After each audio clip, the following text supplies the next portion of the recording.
saw the last year that in cybersecurity, the attackers are actually getting more and more sophisticated. For one thing, there's more and more devices connected to the whole internet, so there's more attack surface.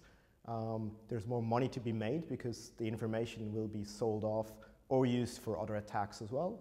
But we also see that more and more people are moving into that space because it's the easiest way to make money at the moment for them. The Internet of Things is one of the biggest challenges that we definitely have at the moment, and we'll probably still be struggling with it for a few more years. Because it's kind of history repeating that security is most of the times not built in by design, and if it is, usually it's not the top priority. The user or consumer are not really asking for it at the moment. Usually they just want to have the nicest design or a shiny toy. Security is usually not a feature that is top on the wish list. For a cyber attacker, it's always the question how to make money with an attack, right? They're not doing it just for fun, they're doing it for profit. And one of the easiest ways for them to actually profit from IoT attacks would be through ransomware. So think about locking you out of your smart door, or you're not able to actually run your smart car because it's been locked by ransomware. And then you have to pay $100 or anything like this to get back to your service. Things like this might happen, and that's kind of the next evolution that we've seen with the also prominent crypto locker like Tesla and Locky, which are active at the moment. We've seen proof of concepts. For example, we demonstrated that it's possible to infect your smartwatch or your smart TV, and it's getting really, really difficult to get rid of it because there is not really a functionality to debug and just wipe your hard drive clean.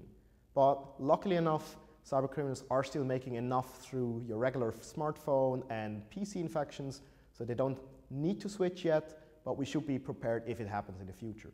We'll first see the attacks happening on the so-called Industry 4.0, so more on the corporate side where IoT devices are used for manufacturing process and where attackers can actually use them to either pivot into the network and spread from there, or maybe even blackmail a company and say, I can break your manufacturing line.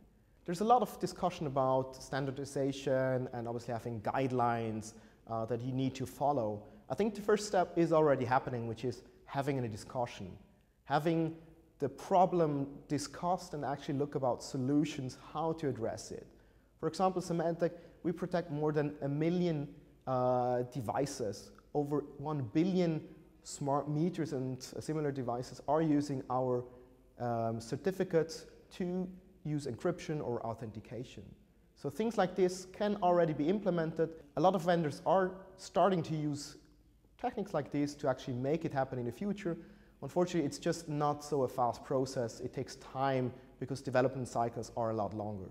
For home consumer equipment, there we see very often the vendors, they just want to be on the market first to claim their, let's say, market share and say, we were the first to introduce the smart kettle, the smart fridge, and so on.